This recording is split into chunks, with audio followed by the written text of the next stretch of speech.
Naputulan ng kuryente pero may bill pa rin? Makailang ulit na raw yan idinulog ng isang ginang pero nadadagdagan pa rin ang kanilang bayarin na lumobo na ng mahigit 100,000 piso. Isinumbong nila yan sa 24 Oras Facebook page na tinutukan ni Rafi Tima. Halos wala na raw ginagamit na appliances ang pamilya ni Maris Acebron sa kanilang tahanan sa Gawad Kalinga Village sa Baseco Compound, Tondo, Maynila para lang makatipid sa kuryente.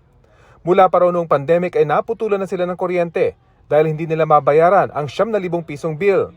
At para lang mapagana ang dalawa nilang ilaw at isang maliit na electric fan, nakikigamit na lang sila ng kuryente ng kaanak sa katabing bahay.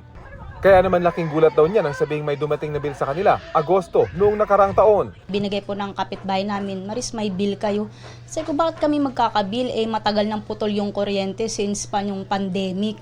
Tapos tiningnan ko, 24,000. Agad naman daw inireklamo ni Maris ang insidente sa Meralco at nangakong aayusin nila ang problema. Nag-antay naman po ako ng email, wala naman po akong natanggap. Tapos ang ano ko naman po, sabi niya, i-check daw, aayusin. Akala ko naman po, okay na ho. Makalipas ang 4 na buwan, isang bill na naman ang dumating. Ang naunang 24,000 na bill, naging 134,000 pesos na. Yung 9,000 nga po na hindi po namin nabayaran, lalo na po to. Ang laki, napakalaki. Ang ipinagtataka ni Maris, base sa bill ng Meralco, mula Agosto, lumalabas na gumana ulit ang kanyang metro.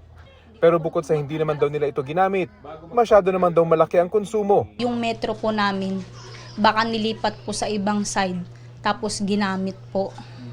Kasi kung wala na po, dapat wala po kami matatanggap. Katulad dito po sa kapitbahay namin. Taon na rin po siya walang kuryente. Wala naman po siya natatanggap. Kami po ang bukod tangi na nakatanggap po ng ganitong bill.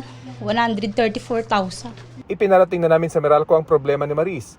Sa kanilang inisyal na investigasyon, mukhang na-reconnect umano ang linya. Pero kailangan pa raw ng mas masusing investigasyon para malaman kung paano ito nangyari. Para sa GMA Integrated News, Rafi Tima, nakatutok, 24 Oras.